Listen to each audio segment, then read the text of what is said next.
Welcome to our very special Halloween episode of Tagged. Thanks to Head and Shoulders. I am Sarah Hosking, and I'm really reluctant to say this, but this is Princess Fiona, but I am absolutely filthy, otherwise known as Sarah Rowe, because we made a bet last episode that if I put up a post of you and I, that the audience got to pick. You and Geordie agreed that. I never agreed that. Okay, well, enough's enough. The audience decided that Sarah Rowe was the person and the host that had to dress as Princess Fiona from Shrek. Now, she has walked in today looking glamorous, looking like a princess, but there is no green face paint. So I am absolutely pissed off because there's a backstory as to why I picked Fiona, Princess Fiona. When I was 15, 16, I went to a friend's birthday party, and the dress-up theme was dresses the starting letter of your name. So obviously mine is S. And I chose to dress as Shrek. Now, all the other girls that are 15, 16, 17 are trying to dress sexy and looking cool. And here's a photo of me, Rowie. No. Yeah.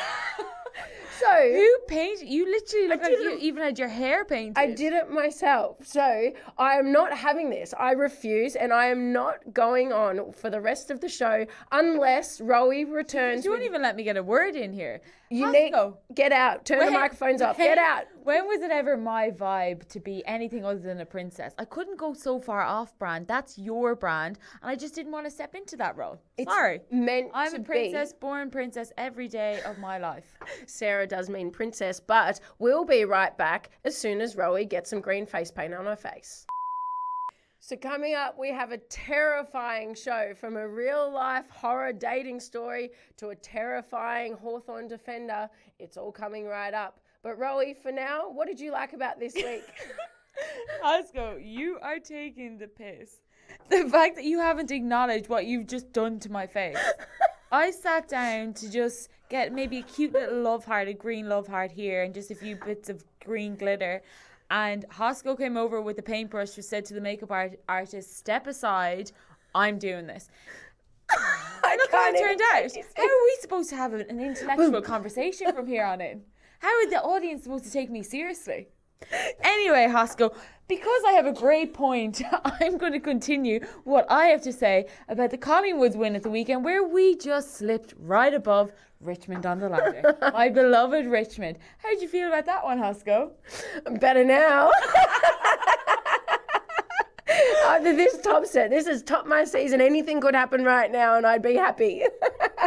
It's weird. I think we always seem to have these conversations about chemistry and lack of chemistry, and all of a sudden the following week the team wins. So I credit where credit's due. Well done to Collingwood, but there is one more round to go, so we could still finish above you. Oh, I don't know about that. We're not on the episode next week together either, but we'll have this conversation then. But I'm just so happy that the Pies got the win. Well, speaking of next week's episode, aren't you and Geordie fresh off the back of a Mad Monday, isn't it? No, Mad Monday is happening after that. So we're coming into Tagged first, being the responsible girls that we are. Oh, of course. Well, that's fair enough. Well, my talking point for this part of the segment is I just want to pay respects to all interstate teams who travel more than the average team, because we just came back from WA and I had 12 hours sleep last night. So you pump it up a little bit, and we always have a laugh and a joke, but I do think it is incredible what they do to be able to travel so much throughout the week,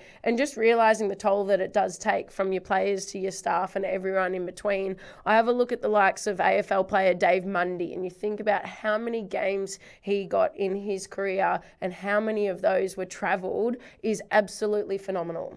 Yeah, I do think that travelling interstate is a big push for players, and I think particularly the WA teams. Yeah, I know. I'm trying to have a serious conversation here, and I kind of want to disagree with you on every point you say, because that's how I'm feeling about you at the moment, Tosco. There's a pretty plant in the back corner of our recording studio right now. Perfectly with and it. At the moment, you look like you're blending in with it. Yes.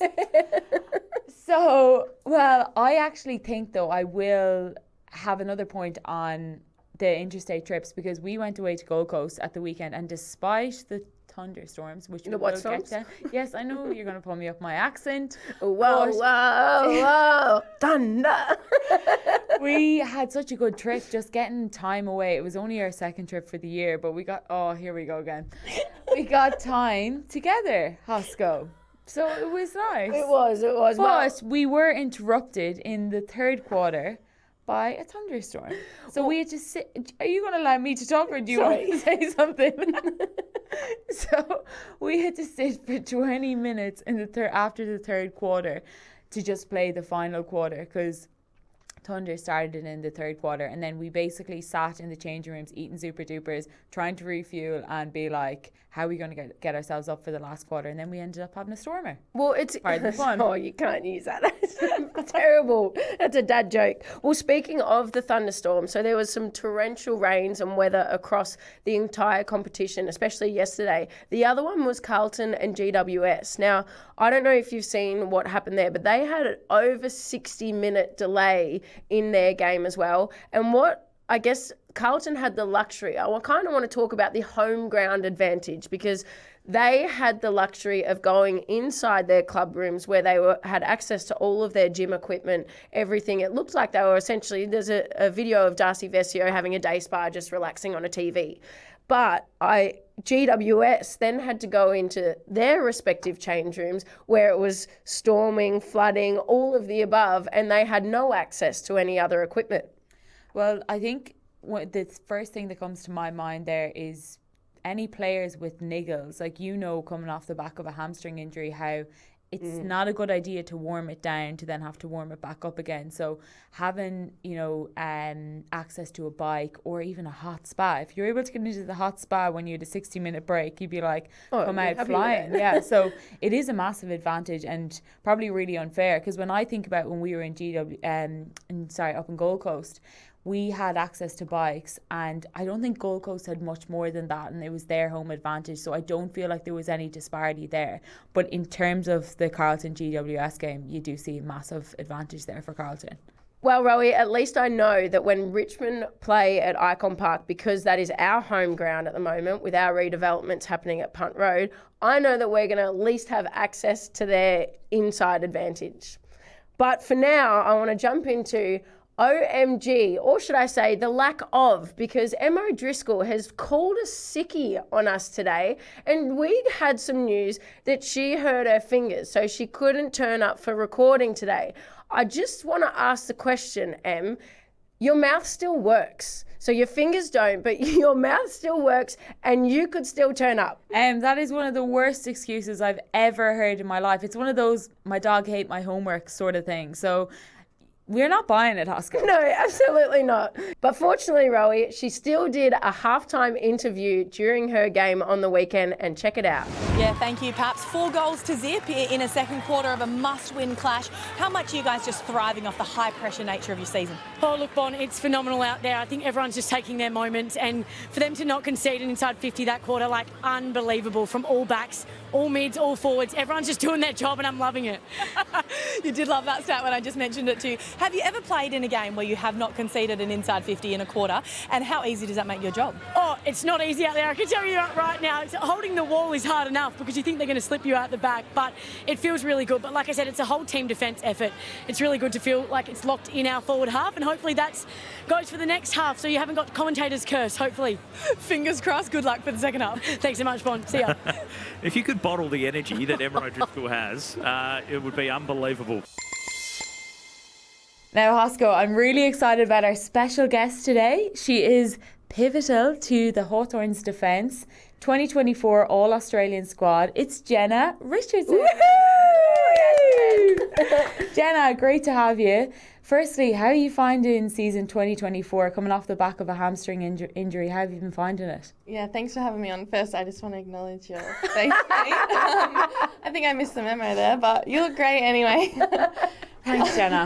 Thanks. Pisses me off. Been over this 100 times. I know. She still looks that good with face paint. It's actually not fair, but anyways, yeah, my injury was, I think, just before the first pracky. So at the time I was like shattered to miss the first few rounds, but I ended up only missing 2. So it was good to get back in. And yeah, we've had a few injuries this year to our team, so we haven't performed as well as we probably all hoped, but to bank as many wins as we have and to be sitting second now, we're pretty happy. Yeah, having Batesy out as well is a big one. Your captain out of the side. How's that been? Yeah, that was obviously a big blow. Everyone was deflated, but we knew we had to get onto it, and she has a big impact no matter where she is. So she's had roles in the box and then been on the bench on the weekend, so she still helps the whole team. And then Westy's really stepped up and led the team well, so we're going okay. Well, speaking of Westy, I guess a couple of players in the team, when injuries like this happen throughout, you really find out how much depth you have on your list. Has there been a few players that you think have really been able to grasp that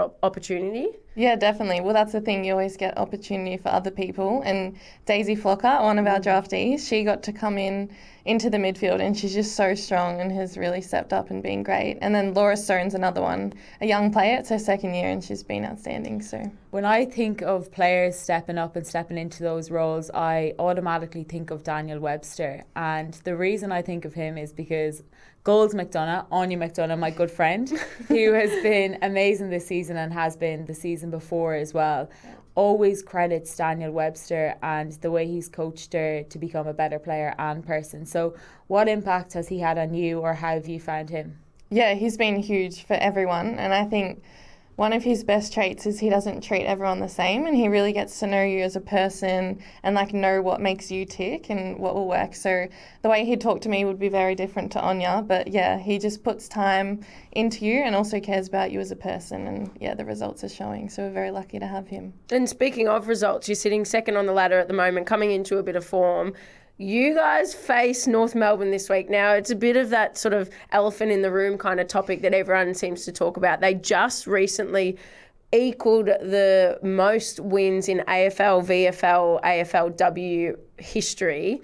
Do you think that you've got the chance and the capabilities to take them down this weekend? Absolutely. Obviously, yeah. I love it. Yeah, I have to say that. No, well, absolutely. King. And so talk to me a little bit about it. Like, you can obviously talk about some of the prep that's coming into it, some of the language, I guess. Yeah, well, I think it's 23 wins now, which is just incredible. But it's been 4 years Hawks have been in the competition. We've never versed them. So we know we have nothing to lose, and we really want to be able to bring it to them. I think we did a bit of Oppo analysis today, and pretty much what I took away was they're a really good team. Yeah. They're really good across the whole board. So everyone's really excited, though, for the challenge, and yeah, hopefully we can match it. And you have a Bachelor of Psychology, so how do you apply that when it comes to, I suppose, your own prep, but also the team prep? Yeah, it's actually interesting. And then to work out, basically, Daniel and I love to chat about it, because how I said he knows everyone has a different personality. Knowing what different players like, and then for me, I think it's just the tools I've learnt through my course to keep me grounded and like what makes me perform well and how I like to feel ready going into a game. So yeah. Well, what's your personality type? I think it's more type A. I'm pretty routine, very structured and rigid, but I've learnt to have a bit of flexibility. And you can obviously, you don't know us extremely well, but Stop putting me in the same bracket as you, Hawthorn. We're different, I can tell you that. I'm just curious, like upon the first interactions and judgment, what kind of characteristics and personality types do you think we are? More outspoken, confident. It's a great thing though. Yeah. Extroverted. Yeah. So shy, obviously. Yeah. No, I find it fascinating. Can you tell us a little bit more about that? Obviously, in team environments, how do you think your degree has probably helped you in team environments, or, you know, do you analyse a little bit about how you help teams click as well? A little bit. Like, I love having conversations with our psychologists too. And we actually did a bit of work with the whole team, and we all nominated what group we think we belong in after looking at what traits each kind of group Fun had. group, obviously. Yeah. I wasn't in a loud one, but Anya was. Yeah. And yeah, it's nice because then it's also, you can work out how they like to take feedback, like what can help them on the field. So I try and separate it a lot as well, and I don't analyse people. I'm still studying my master's, so I'm not qualified properly, but yeah, I think it definitely helps. And a lot of things we talk about in meetings, like when they're doing education for off-field things, yeah, I just think I can see the relationship, and I think it is helping me. Oh, it's so fascinating, isn't it? Do you have something to say, Rowie? I was going to continue on that trajectory, but I do have a question that's a bit off topic. Are you a Halloween fan? Not as much as you, but I do like it. I don't even like. This is the thing. Like, dress ups is not my thing. It's her thing. It is, but- Yourself and Jess love dress ups. Me, not. but- It's not it. The point is that I love that. I love dressing up. So it wouldn't be a joke and it wouldn't be as funny if I dressed as Fiona and painted my face. You hate it, and you obviously Joke hate it. backfired on me. I thought I was going to stitch you up today and dress as a pretty princess, and it's backfired. No, exactly. And Well, you always do have a horror story for us, so Hosco, bring it along. I do, because I want to talk about dating. So here's my recent horror story. I'm on some of the dating apps. I'm on Hinge. I got a message from a lovely guy named Matthew, and I'm going to read it out loud. So it says, "You're cute, but not going to lie. I've matched with your co-host and kissed your sister. Is that too awkward?" It must be Geordie Allen. Well, I didn't ask any more questions, but he's continued to fly into the inbox, and I think that he thinks that's a good thing. Have you got any? Obviously at the club, I know all the girls, it's difficult dating in season. Yeah, well, actually, we do like a shout out weekly. And Emily Bates got a shout out for going, I think it was about a month ago, she went on a date. Batesy, look out. So everyone clapped, and then it was like 2 weeks later, and it's Emily's in love. And everyone clapped. And then another 2 weeks later, it was Emily has a girlfriend. Oh, yes, Batesy. Yeah. Oh, how good. Well, on to a serious note, and we know that you got to get out of here, but I want to talk about McClellan Trophy quickly, because that is the big trophy for those that don't know. At the end of the year, it's given to the best performing club across the men's and women's competitions. Essentially, the reward last year was $1 million. Am I correct? Yeah. Yes. Now, what did you do with your prize money? Wait, so $1 million, but spread across the club is what, about 10,000 each? Yeah. Yeah. What did you get? Around that, we you got- know exactly how much you got. Yeah, 8,000 and something. Right. Yeah. What did you spend yours on? Well, I actually bought an infrared sauna for my home. Oh, that's Oh, a great stop it. shout. And then a few of the girls got keen. I think there's about 6 of us with one now. Oh, wow. Oh, good. I don't know. What would you spend yours on, Rowie? Probably travel, I'd say. Oh, it's a shame. You're down the bottom of the ladder. It's not going to happen. Don't worry, we are just too. above you though. So Hawthorn's in the chance for the McClellan Trophy again this year, but they have changed some of the rules since last year because there was a bit of controversy, wasn't there? Yeah, there was. Because we won it, obviously, but then Brisbane men and women won both grand finals. So there was a bit of talk about that. Yeah. And so this year they're including finals as part of the campaign to win the McClellan Trophy. Yeah, so hopefully we can do well in finals and still win, even though it changed. If you won the $8,000, $9,000, $10,000 again, what do you think you're spending it on this year? I think I'd go on a holiday. Last year we went to Bali for footy trip, but yeah, I reckon I might go somewhere like Thailand. Ooh, look out. We did Bali as well for our end of season trip. I don't know if I'd do it again. I felt like it was a bit rogue. Just the fact that you couldn't wash your face with water, that killed me. You need to do that right now. Yeah, I do right You've been now. looking like this in Bali. It's time to go head to head, thanks to Head and Shoulders. Jenna, this is where Hosco and I double down on pop culture debates. This week we're going to be debating a topic on North, and we have to have a quick discussion about them first because they are the talk of the town. Jenna, you're playing them this week. I've already played them. Hosco, you've played them. How did you find it when you did play them? Well, we kept them down to their lowest score for the year. So I'll keep that happy, but they still pumped us. I think we felt pretty similar as well. The first 2 quarters, we were kind of hanging on. We were like, we can kind of nullify their game plan, but they just do it for longer. And they're so consistent, they're so fit, and they always have something to throw to. There's if one player isn't on their game, someone else steps up. They just have a team of champions. And Jenna hasn't played them yet. Hawthorn have Not not to played make you them yet. nervous or anything Yeah. for this weekend. But you have the chance to be the team that breaks their record at the moment. So they're 23 consecutive wins at the moment, and if they win this weekend, they actually break the record. So it would be great, though, to feel like an underdog.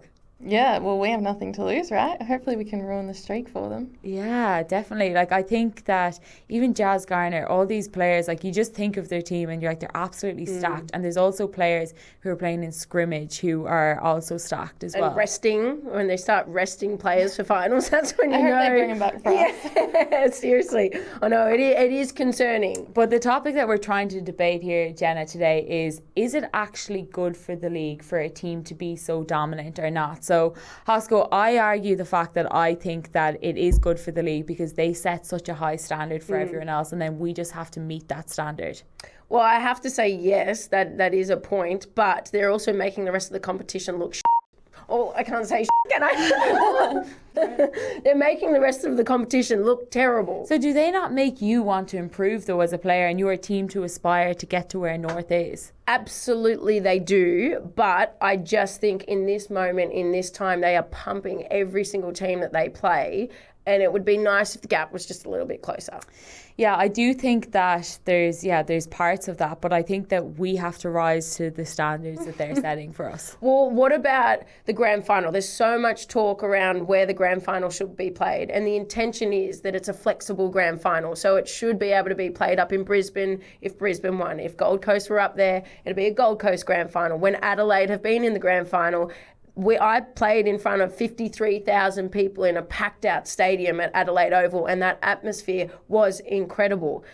At the moment, it's going to be at Icon for the next 10 years. But if North keep raising the standards of the game, which they are, which helps to grow the game, which helps to get eyes on the game, which might then mean that we might have to move to Marvel Stadium because there will be more crowds at the game. I do. Well, hey, I agree with that. I think going to Marvel Stadium is fantastic. You've basically told me that I've won the debate. No, that's not what I said. Continue. Jenna? I do like your points, Rowie. So Rowie, for the first time in a while, has won the debate. This is tagged. Thanks to Head and Shoulders. That's enough, Hosco. I'm Sarah Rowe. No, you're Fiona. Sarah Hoskins. And thank you so much, Jenna. Thanks for having me. Bye for now.